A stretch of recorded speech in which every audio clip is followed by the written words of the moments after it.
जिस तरीके से देश में तानाशाही का माहौल है, उससे उसके लक्षण अब स्पष्ट तौर पर पूरे देश में नजर आने लगे हैं। विरोधी पार्टियों के नेताओं को झूठे केस में फंसा करके जेल में डाल देना, कोई शांतिपूर्ण तरीके से प्रदर्शन करे तो उसके साथ तानाशाह जैसा व्यवहार करना, ये तमाम वो चीजें हैं जो अब स्पष्ट रूप से ये बता रही हैं कि भारतीय जनता पार्टी धीरे धीरे तानाशाही की तरफ इस देश को ले जा रही है। मेरे साथ जो आज मेरे सहयोगी, इधर रिंकू जी बैठे हुए हैं, इधर धर्मपाल लाट जी बैठे हुए हैं, इनके इंजरी मार्क्स और खुद मेरे सिर पे भी जो पट्टी बंधी हुई है, ये सारी इंजरी हमको किसी एक्सीडेंट में नहीं हुई है, बल्कि ऐसे 54 लोग हैं जिनके या तो कल सिर फोड़े गए हैं पुलिस के द्वारा या उनके किसी न किसी पार्ट में फ्रैक्चर है। ये बर्बरता हरियाणा पुलिस के द्वारा की गई और सिर्फ अपनी कमियों को छिपाने के लिए, सिर्फ अपनी कायरता को छिपाने के लिए कि अरविंद केजरीवाल जी को झूठे केस में इन लोगों ने जेल में बंद किया है। इनके पास कोई सबूत नहीं है, इनके पास किसी तरीके का कोई कानूनी अधिकार नहीं था, उसके बावजूद रात के वक्त में एक सिटिंग सीएम के यहां घुसकर उनकी गिरफ्तारी की। और जब उसके विरोध में हम कुरुक्षेत्र में शांतिपूर्ण तरीके से प्रदर्शन कर रहे थे तो पुलिस ने बर्बरता के साथ लाठीचार्ज किया। हम आज वो कई सारी तस्वीरें आपके साथ साझा करेंगे, वो कई सारी तस्वीरें शेयर करेंगे, वीडियो शेयर करेंगे, जो साफ तौर पर दिखाता है कि एक साजिश के तहत पुलिस ने निशाना बना करके, टारगेट करके लीडर्स के ऊपर हमला किया, कार्यकर्ताओं के ऊपर हमला किया। इसके पीछे पुलिस की मंशा प्रोटेस्ट को रोकने की या प्रोटेस्टर्स को कंट्रोल करने की बिल्कुल नहीं थी। घायल अवस्था में जब सड़क पर कार्यकर्ता पड़े हुए थे, जब मैं खुद उस घायल अवस्था में सड़क पर मौजूद था, कार्यकर्ताओं ने मुझे किसी तरह घेर करके बचाया है। पुलिस ने घेरा बना करके चारों तरफ से लाठीचार्ज करके सिर के ऊपर निशाने लिए। मुझे एक पल के लिए ऐसा लगा जैसे हरियाणा पुलिस लीडर्स की हत्या करना चाहती है, आम आदमी पार्टी के नेताओं की हत्या करना चाहती है, और बीच बचाव में बहुत सारे कार्यकर्ताओं के ऊपर लाठी से हमला हरियाणा पुलिस ने किया। कई सारे ऐसे तथ्य मौजूद हैं जो स्पष्ट इशारा करते हैं कि पुलिस भारतीय जनता पार्टी के इशारे पर आम आदमी पार्टी के कार्यकर्ताओं के साथ बर्बरतापूर्ण व्यवहार कर रही थी। मैं ये पूछना चाहता हूं, जब हरियाणा में चुनाव आचार संहिता लागू है, कहा जाता है कि जब चुनाव आचार संहिता लागू होती है तो सर्वे सर्वा चुनाव आयोग होता है,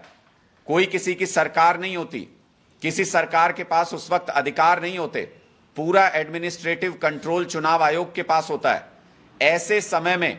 एक पॉलिटिकल पार्टी के इशारे पर हरियाणा पुलिस ने जिस तरीके से बर्बरतापूर्ण हमला किया आम आदमी पार्टी के कार्यकर्ताओं और नेताओं पर, जिस तरीके से टारगेट करके हमारे नेताओं के ऊपर इस तरीके से हमला किया कि उनकी हत्या का प्रयास किया गया, इसके लिए क्या चुनाव आयोग जवाबदेह है या इसके लिए हरियाणा की भारतीय जनता पार्टी की सरकार जवाबदेह है? हम चुनाव आयोग के पास भी ये रिप्रेजेंटेशन देंगे कि क्या चुनाव आयोग की निगरानी में इस तरीके की बर्बरता लोकतंत्र के अंदर की जा सकती है?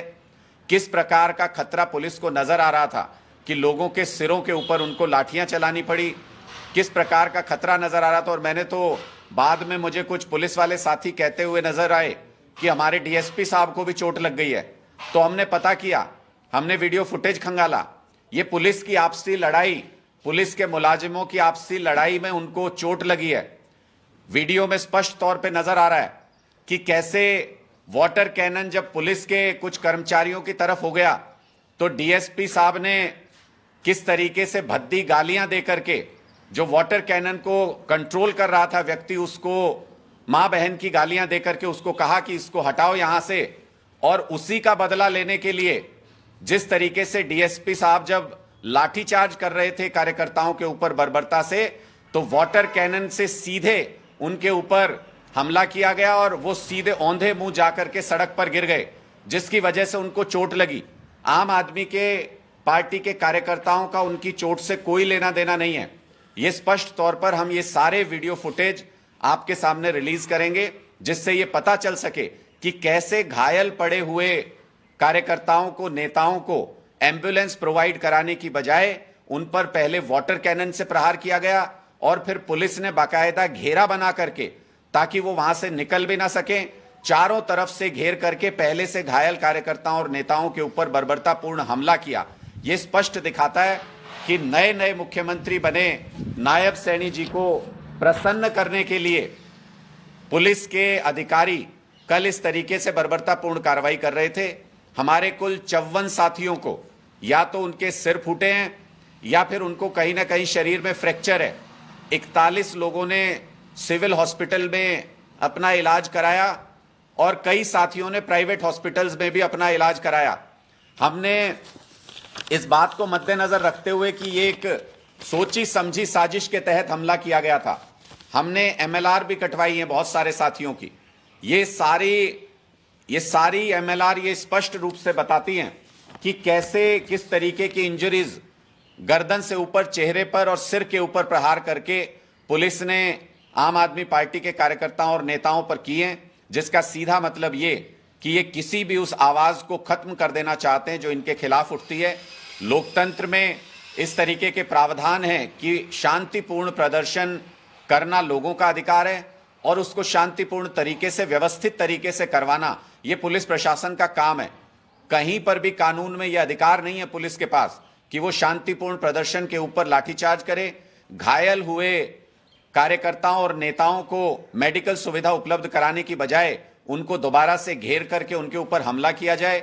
हम चुनाव आयोग से यह मांग करने जा रहे हैं कि आपके कंट्रोल में इस वक्त पूरा प्रशासन है और इस तरीके की एक साजिश को अंजाम दिया गया है। हम चुनाव आयोग से मांग करते हैं कि इस पूरे एपिसोड की जुडिशियल जांच की जाए कि भारतीय जनता पार्टी के किस नेता के इशारे पर और प्रदेश की सरकार के किस मंत्री या मुख्यमंत्री के इशारे पर पुलिस ने किसके आदेश पर इस तरह की बर्बरतापूर्ण कार्रवाई की और क्यों सिरों को निशाना बना करके लाठीचार्ज किया गया। दूसरी बात, जब पहले पहले पुलिस इस पूरे प्रोटेस्ट से डील कर रही थी तो उनके पास पुलिस के पास जो लाठियां होती हैं प्लास्टिक की, वो लाठियां उनके पास थी, उससे वो कंट्रोल कर रहे थे सिचुएशन को। लेकिन बाद में एक गाड़ी में भर करके अलग से कुछ लोग आए जो सिविल ड्रेस में थे और उनके हाथ में इस तरीके के लकड़ी के डंडे थे जो कि गुंडों के पास होते हैं। पुलिस इस तरीके के डंडे नहीं रखती है, ये गुंडों के पास इस तरीके के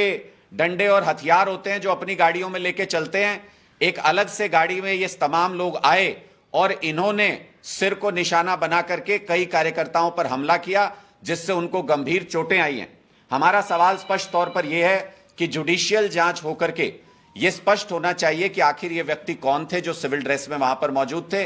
किसके इशारे पर इस तरीके की कार्रवाई की गई, कौन इनको यह इजाजत देता है कि जो विरोधी दल के नेता हैं, जैसे कि हमारे जो अध्यक्ष थे सुशील गुप्ता जी, वो लोकसभा के उम्मीदवार भी हैं कुरुक्षेत्र से, मैं खुद आम आदमी पार्टी हरियाणा का वरिष्ठ उपाध्यक्ष हूं। टारगेट बना करके नेताओं के सिर के ऊपर हमला करना, उनके ऊपर अटैक करना, क्या विपक्ष के नेताओं को खत्म करने की साजिश है? इसका जवाब कौन देगा? क्या इसका जवाब चुनाव आयोग देगा या इसका जवाब भारतीय जनता पार्टी की हरियाणा की सरकार देगी? ये स्पष्ट करना बहुत जरूरी है। हम इस बारे में चुनाव आयोग से यह अपील करेंगे कि वो जुडिशियल इंक्वायरी इस पे बिठाएं, इसकी पूरी जांच कराएं कि क्या टारगेटेड तौर पर लीडर्स को खत्म करने के लिए उनके ऊपर जानलेवा हमला करने का प्रयास किया गया। क्या पुलिस की आड़ में प्राइवेट गुंडों से आम आदमी पार्टी के कार्यकर्ताओं और नेताओं पर हमला कराया गया? और कौन सा ऐसा प्रोटेस्ट आपने हाल फिलहाल में देखा है जिसमें एक ही प्रोटेस्ट में, जो कि बहुत विशाल कोई इस तरीके का प्रदर्शन नहीं था कि जिसमें कानून व्यवस्था की स्थिति बन जाती, फोर्स बड़ी संख्या में वहां पर मौजूद थी, ऐसे प्रदर्शन में 54 कार्यकर्ताओं के सिर फोड़ दिए जाएं, उनकी टांगें तोड़ दी जाएं, उनके हाथ तोड़ दिए जाएं, इस तरीके का कानून व्यवस्था को बनाने का कौन सा पुलिस मैनुअल के अंदर प्रावधान है? ये सारी चीजें हम चाहेंगे कि चुनाव आयोग एक जुडिशियल इंक्वायरी बिठा करके इन सारे मुद्दों के ऊपर स्थिति को स्पष्ट करे, वरना लोगों को यह लगेगा कि चुनाव आयोग सिर्फ डमी के तौर पर इस वक्त बैठाए गए हैं और भारतीय जनता पार्टी का चुनाव आचार संहिता लागू होने के बाद भी प्रशासन के ऊपर पूरा कंट्रोल है। प्रशासन और एजेंसियां भारतीय जनता पार्टी के इशारे पर काम कर रही हैं। हमारे नेताओं को, अरविंद केजरीवाल जी को गिरफ्तार किया, आज इनकम टैक्स की रेड हो रही है दिल्ली में, हमारे एक विधायक के यहां पर, ये सारी एजेंसियां इस वक्त चुनाव आचार संहिता के चलते इनकी रिपोर्टिंग चुनाव आयोग को होनी चाहिए, लेकिन ये इस देश का दुर्भाग्य है, हमारे लोकतंत्र के साथ खिलवाड़ है कि ये सारी एजेंसियां और पुलिस इस वक्त भी भारतीय जनता पार्टी के इशारे पर काम कर रही है, जो लोकतंत्र के लिए बहुत बड़ा खतरा है। हम ये सारे वीडियो प्रूफ और फोटो आज मीडिया के लिए रिलीज कर रहे हैं और चुनाव आयोग को भी उपलब्ध कराएंगे और जुडिशियल जांच की मांग करेंगे। बहुत बहुत शुक्रिया।